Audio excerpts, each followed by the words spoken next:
Thank you for joining us on GlobalScience. I'm Bruce Han. Today, we have the great pleasure of speaking with Kathleen Oh, an outstanding economist for BoA Securities. She'll share her insights on the economy and financial markets. Kathleen, thank you so much for joining us on GlobalScience today. Hi, thank you for having me this morning, Bruce. Thank you. Kathleen, how does Bank of America view the current state of the Korean economy? We have a constructive outlook on the Korean economy this year. We believe the economy will continue to grow further after the rebound from the recession we've seen last year. The Korean economy rebounded strongly to 4% in 2021 from negative 0.9% in 2020. And we continue to expect this momentum to roll on this year. We saw a very broad-based recovery in the export sector, and that's the driver of the growth that will continue for this year as well. The good news for this year, I would say, is that the vaccination rate has been quite high for Korea. We have seen 97% of the total adult population has been fully vaccinated so far. And that should lead to the resumption of activities, especially in the services sector, the contact-intensive services sector, the leisure, accommodations, hotel, restaurants, etc. And I think for this year, the consumption side should be one factor that could boost the growth, along with the export recovery.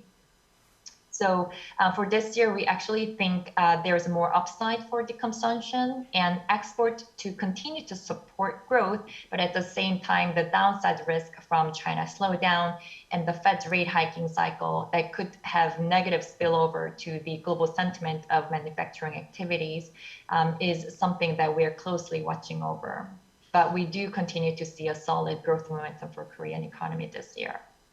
Kathleen, what is your view on South Korea's policy rate direction and the Federal Reserve's upcoming interest rate hikes impact on Korea? So the BoK moved fast, and we've already went back to the pre-pandemic level of 1.25% in terms of the policy rate. So even though there is the US Fed now looking to move very aggressively in terms of their rate hike, BoK has made room for it to take its own time and own pace to conduct further rate hikes coming for Korea. Because for Korea, we have to closely watch the growth momentum, whether the rate hikes would potentially derail the consumption and the sentiment over the household's capacity of spending. So BoK has to pace the effects and the transmission effects from the rate hikes delivered so far. So going forward, we actually think it will slow it down a bit and deliver one hike in a half-yearly term compared to the every quarterly term we've seen so far. So we expect the next rate hike coming in the third quarter of 2022, and another one in the first quarter of next year. So we see the terminal rate at 1.75% for Korea. When discussing the Korean economy, real estate issues cannot be left out. What is your view of the current state of the real estate market, and what possible changes would you like to see going forward? As you know, in the past 3 to 4 years, and especially past year or so, we've seen that the rapid rise in the apartment prices especially has been very distressful, and it's been caused by the rapid growth in the household debt as well.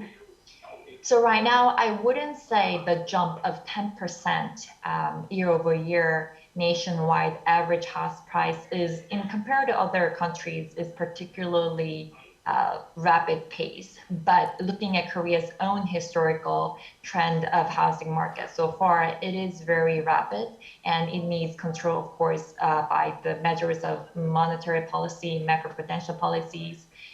And we have seen the government very active at trying to control the markets. But at the same time, my view is that there is concern about the policy, I would say, failure to a certain extent. And the way we see the market-driven transactions should be the direction to go, and a healthier direction to balance the housing prices. When looking into Korea's future, The biggest risk is the low birth rate and a decrease in the working age population. How will Korea's demographic problem affect the economy? While Korea stands as a relatively young country among OECDs as of 2020, Korea is set to become the oldest economy actually from 2050s. Once the youngest economy until 2000, the rapid decline in total fertility to 0.8, coupled with a very strong increase in life expectancy, is likely to result in the dependency ratio to jump to 46% from 14% right now, and the share of 85 and older cohort will rise more than 10 times to 14% of population from just 1.4% right now. But if I were to point out one bright side of the story, we think there is still time to mitigate the shock with timely and effective policy response. For example, policies targeted to boost the younger generation's burden for marriage or giving birth financially via executing subsidies or fiscal stimuluses, or to even mitigate old dependency ratio by keeping the elderly population in jobs and bringing even the new positions for their longer retirement ages would be some of the measures that we could potentially delay the shock on the labor market and overall in the potential growth rate. Kathleen, despite the global competitiveness of Korean companies, the debate over the Korean stock market's under-evaluation still continues. Do you think the so-called Korea discount actually exists? And if so, what methods and policies do you think can be implemented to resolve this? I think the key issues that makes the Korean market, relatively less attractive compared to other strong markets in Asia is a few things, namely the weak corporate governance, low dividend payout ratio, and large, shareholder dominance, and the lower value for retail investors that, has happened before in the M&A activities. But at the same time, when we look at the fundamental level, the key aspects of evaluating the equity index, such as valuation, earnings momentum, economic forward guidance, investor sentiment, and market liquidity, as well as the government's policy backdrop, we actually think that Korea could pose to be directed to a more positive outlook in most of these aspects.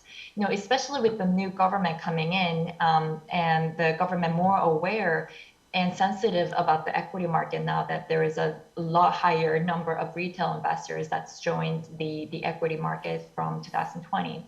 I think the government, has already expressed its intention to push and develop for the Kospi to be included to the MSCI developed market index, and I think that's something that could potentially enforce the companies to resolve issues around the corporate governance, and that I think is a positive area that we could expect going forward for Korea to improve from the Korea discount status.